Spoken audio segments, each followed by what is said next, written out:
आज के आज बंटवारा होके के चाहिए। एकदम चुप।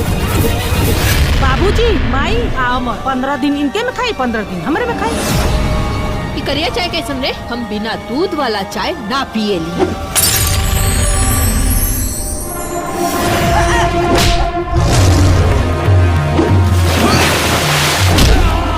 लड़की छेड़ेगा। जी हाँ भाई लोग, ये परछावन मूवी का ट्रेलर आया है इंटरटेनमेंट रंगीला से।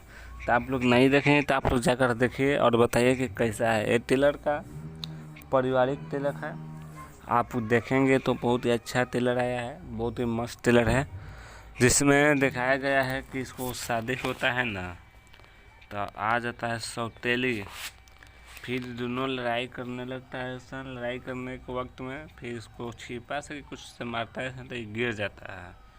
फिर इसका हीरो एंट्री लेता है लास्ट में, फिर इसको ऐसे करता है ऐसा बंटवारा। तो हाँ, अब देखिए, अब जाकर देखिए और बताइए कि बढ़िया है। देखेंगे तो रो पड़ेंगे, बहुत ही मस्त है। अब अच्छा आने लगा है। अगर हमारे चैनल पर नए हैं तो चैनल को सब्सक्राइब कीजिएगा ताकि हमारा वीडियो आप तक तुरंत पहुंचे, और लाइक कमेंट ज़रूर कीजिएगा। जय भारत।